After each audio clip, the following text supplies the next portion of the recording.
Olá, tudo bem? Vamos ao resumo da lição desta semana. Jacó estava livre de Labão. Sobre a bênção divina, Jacó se tornou rico. Parecia que finalmente estava feliz. Ele alcançou seu objetivo e estava voltando para Canaã. Mesmo assim, havia uma profunda preocupação com seu futuro naquela terra e com a ameaça representada por seu irmão. Foi precisamente neste momento que Deus escolheu aproximar-se dele. Esse confronto extraordinário mudaria radicalmente seu caráter. Como resultado, Jacó foi renomeado como Israel. Seu encontro com Deus em Peniel corresponde ao seu encontro em Betel. Os dois relatos ecoam um ao outro em palavras, estrutura e temas. Enquanto Betel começou ao pôr do sol, Peniel terminou ao nascer do sol, com a perspectiva de um futuro glorioso. Depois de uma noite de luta, Jacó surgiu desse encontro com uma bênção e um novo nome. Ele teve um encontro pessoal com Deus de amor e viveu. Por sua vez, Jacó foi capaz de olhar para a face do inimigo, seu irmão, Esaú, com humildade e amor. Queridos, nesta semana veremos Jacó voltando para casa, tendo que enfrentar Esaú, vítima de sua traição. O que seu irmão, tão gravemente injustiçado, faria com ele? Felizmente, em meio ao medo do que estava por vir, o Senhor Deus dos pais de Jacó apareceu novamente a ele em um incidente que mais tarde seria conhecido como tempo de angústia para Jacó. E naquela noite, Jacó, o enganador, tornou-se Israel, um novo nome para um novo começo, que resultaria em uma nação com seu próprio nome. Que legal, né? Que interessante. Lhe convido então a seguir nesta aventura do conhecimento. Vamos juntos estudar a Bíblia por meio da lição da Escola Sabatina?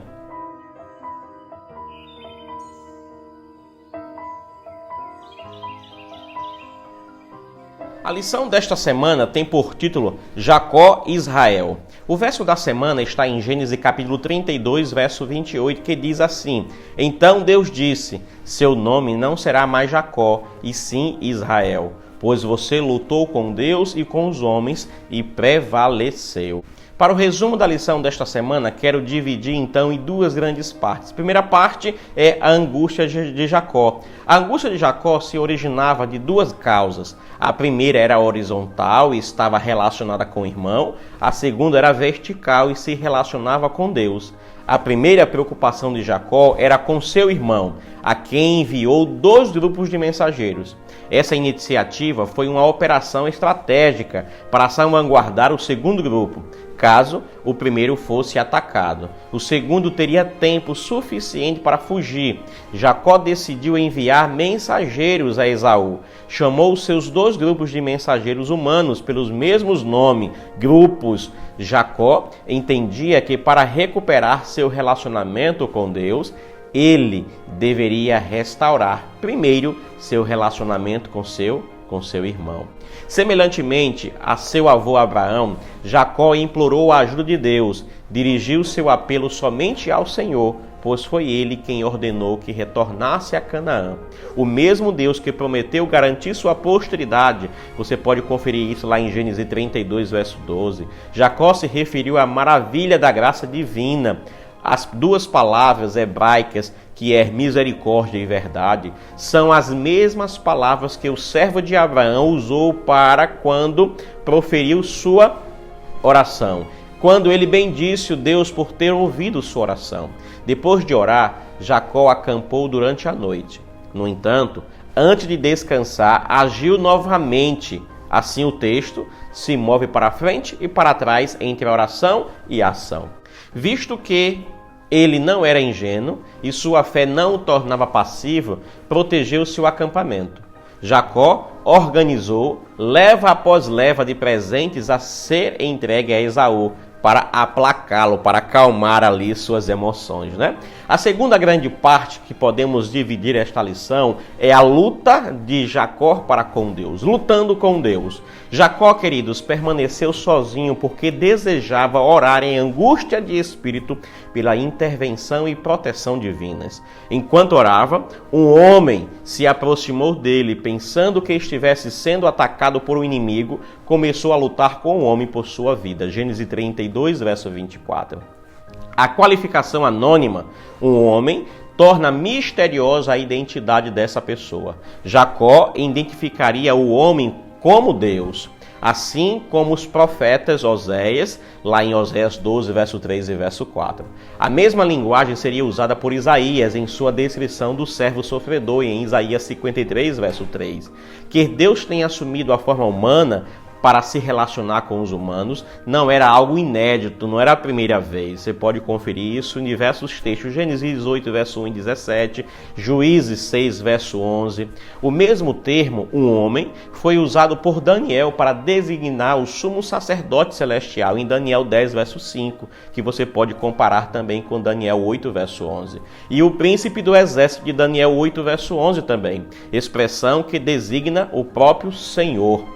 A informação que este homem, Deus, não prevaleceu contém uma importante lição teológica sobre Deus em seu relacionamento com os seres humanos. Sua fraqueza em seu confronto com humanos é uma expressão de sua graça e amor e do seu mistério de sua encarnação para salvar a humanidade. Não é porque ele não tenha poder ou ele foi um fracassado nesta batalha. Queridos, a impressão de fraqueza é imediatamente contradita pela ação seguinte do homem. Um simples toque foi suficiente para produzir o deslocamento, sugerindo um poder sobre-humano. O lugar do golpe, a junta da coxa de Jacó, de Gênesis 32, verso 25, que se refere ao lombo ou à coxa, é um eufemismo para o lugar associado à procriação. O toque divino foi, portanto, uma bênção implícita que apontava aos descendentes do patriarcas.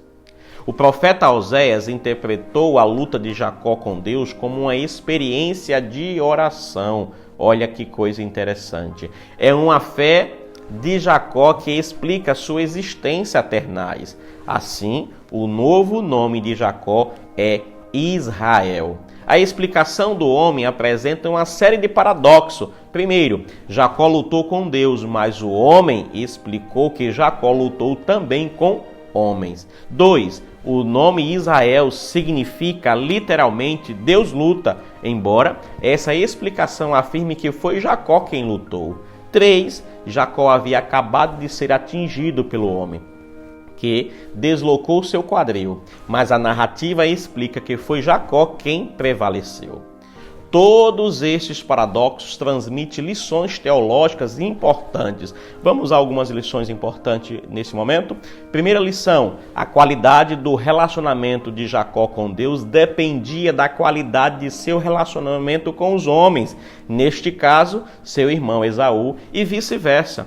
Segunda lição: o nome Israel, Deus luta, lembrava Jacó de que ele deveria aprender a deixar Deus lutar por ele. Você pode conferir também e ver um exemplo claro no livro de Êxodo, capítulo 14, verso 13 e o verso 14. Jacó prevaleceria na medida em que permitisse que Deus prevalecesse sobre ele. Um princípio que seria anunciado por Paulo, lá em 2 Coríntios 12, verso 10, que diz assim: quando sou fraco, então é que sou forte. Queridos, Jacó chamou o lugar em que Deus apareceu para ele de Peniel, que significa a face de Deus. Esse nome representa a experiência pessoal de Jacó, ou seja, que ele foi confrontado por Deus e sobreviveu. O uso da expressão hebraica face a face não significa que Jacó de fato tenha visto a face física de Deus. Essa expressão equivale a ver a forma do Senhor, número 12, verso 8. E descreve, em vez disso, a experiência de um encontro direto com Deus. Deuteronômio 5, verso 4. E aí me diga, você gostou deste vídeo? Você tem gostado dos resumos da lição que estamos feito? Então lhe convido a assistir o resumo da próxima lição na próxima semana. Uma maravilhosa semana para você e sua família. E deixa eu te dizer, que Deus esteja contigo e que cada dia, cada manhã, sejamos reavivados pela palavra de Deus. Vamos orar então, já que a lição da semana nos remete a uma oração intensa com Deus. Feche seus olhos para falarmos com o Criador. Obrigado, Senhor Deus, por tua bondade, misericórdia e amor. Porque mesmo em meio às muitas lutas, o Senhor tem estado sempre ao nosso lado e tem nos dado a vitória. Perdoa os nossos erros, os nossos defeitos e nos faz mais que vencedor para a honra e glória do teu nome, por Jesus. Amém. Que Deus abençoe você, queridos, e nos encontramos na próxima lição da Escola Sabatina.